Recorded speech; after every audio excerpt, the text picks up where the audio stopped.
Hey everyone, it's Debbie Potts, the host of the Low Carb Athlete, talking to you from my glass house this week. And I want to talk to you, the endurance athlete, the low carb athlete, high carb athlete, doesn't matter on this topic. Are you lifting weights?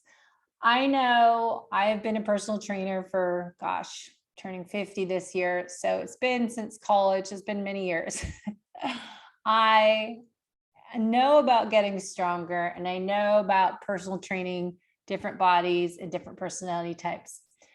But what I tend to forget myself is that just because you are swimming, biking, and running does not mean you don't need to lift weights. And I had a perfect example that I'm going to share with you today that as many of you, hopefully return to the gym after a year off of having to do home workouts and really trying to lift weights and keep our strength during the past year and a half. Well, I did get a membership at a gym here in Carmel Valley near our house and started going to the Bay Club.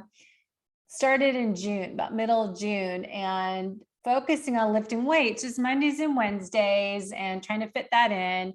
I still train as a triathlete, but I'm not doing any racing. I just love to swim at lunchtime. I do masters or swim on my own. Some days I bike a little more in the summertime. We bike in the mornings with the longer days and then a long bike ride on Saturdays, and I still run, 2-3 days during the week and then longer run on Sundays. So I tend to do more upper body strength training when I lift weights. And it's that mentality that just because I'm riding up hills around here, we live on top of a hill, I'm always doing hills. You think you would get stronger in your legs. And I am riding tons of hills on our long bike rides on Saturdays. And even from here, we ride towards Rancho Santa Fe, up Elfin Forest area, Del Dios Highway. We go up Highland Valley Road. There's hills. I'm always doing hills, and I can do hills pretty good. I'm strong on the hills cycling. I can do hills seated. I've gotten a lot stronger on them. But I go to the gym and I have no strength. I finally realized I did some Neil's doing the leg press, the sled where you lie down and push against the weight plate. Well, I couldn't do it with 2 legs. I thought I'd do it with 1 leg without any weight plates on, do single leg press. And I had to do an offset position. So I thought I'd do 2 legs. Well, I'm not very strong. I thought, I'll do the leg curl because I wanted to see my hamstring strength on each leg individually. Well, I had to go down to 10 plates or 10 pounds. And then I thought, I'll try the leg extension, see where my strength is there on single legs and not going all the way because I don't want to hurt my knees. So just doing a short range of motion. Well, I barely could lift that. So then I've been trying to do the barbell, doing squats with the barbell, and they have a nice one outside of the gym. So I'm in the fresh air. And then I've been doing deadlift with the hex bar. And I barely can lift any weight. So point is, well, one, everyone's different. You're not the same as me, but I definitely need to do strength training for legs to get my legs stronger. And I want them more shapely and toner in my thighs. And I realize I can't just think I'm getting stronger legs. I'm getting more muscular endurance cycling, but to get more strength in my legs, I need to do strength work. So one thing I've shared in the past is that I can look at my genetics, look at DNA Fit, and let me pull this up. And I am even though I've done Ironmans for most of my adult life, I started in 2001 and I stopped in 2012 and kept doing some halves since then, but on and off. But I haven't really raced triathlons for a few years because of my health. And I realized my DNA Fit report says, let me pull it up, I am a higher percentage of, power endurance response. I'm 73% power and 27% endurance response. So if I want to improve my body composition, my strength, along with, nutrition, lifestyle habits, it's my genetic profile, it says, falls more between the power activities based on variations in my genes. Most of the genetic tendency towards power activities would be best for me as a priority on power exercise over training.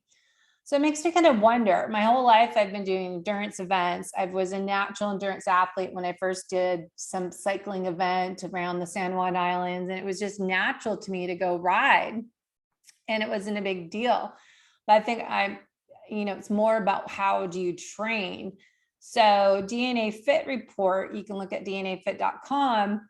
It says the evidence shows that how we respond to exercise is influenced by our genetics, but it won't tell the whole picture alone. It will tell part of the picture.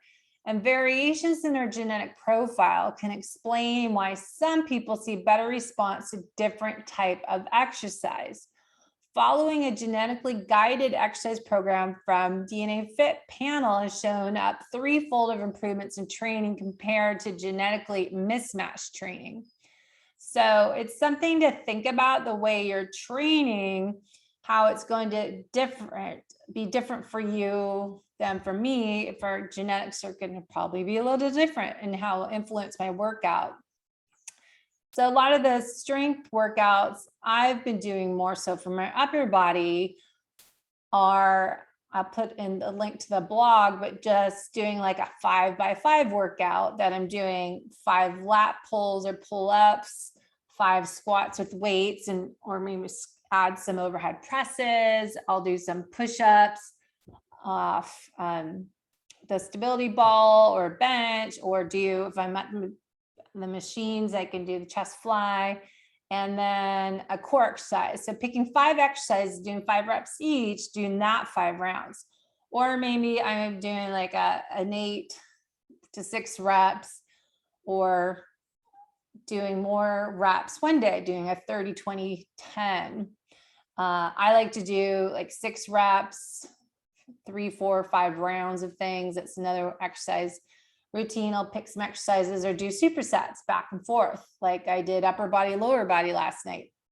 So what I shared, I'll put the link to my blog that I wrote today, but I realized, I need to add more strength, and it actually helps me as I'm working on doing pull-ups, that I am doing a pull-up for trying to do 5 of them, and then I'll go do deadlifts. And so that gives me a little more recovery, so I can go back and do the pull-ups again and feel fresh, rather than doing superset back and back, like a pull-up and then a row movement, or like I was doing bicep curls. So it's good to mix it up. So it's called muscle confusion, we've always called it. But look at your genetics, see what is best for you. Also look at your workout routine. If you're doing all this cardio, this endurance training, I tend to do more summertime, but now I moved to North San Diego. It's like this most of the year. And so I'm doing a little more cycling. I'll switch it up in the fall when the daylight changes. Mornings, we tend to get up and go at 6 a.m., now at 6:15. So our morning workouts are going to change, and I'll switch to more strength. But right now, twice a week, doing some heavier lifting, 30 minutes is great. And adding more upper lower body, doing most my upper body, smaller reps, like doing the 5, 6 reps of things. And then my legs, I don't want bigger because I already have big legs from cycling. Powerful legs, strong, and I appreciate them because they get me up the hills. I'll be positive, but I want to strengthen and tone them. So I'm going to do more like 10, 15 reps of some leg stuff and try to get that change for my body. So individualize your workouts. As with everything, we are not all same. There's that small percentage of differences between us. So one size fits all doesn't work. So make sure you're individualizing your nutrition as well as your exercise program, and realize if you're an endurance athlete, triathlete, you're not set in your ways, that you're not doing the strength training, especially adding more legs and changing, especially if you're racing off season, you're doing a little more strength building, a little more maintenance in the season time. So check out my friend Erin Carson. She's got some great recommendations for strength program.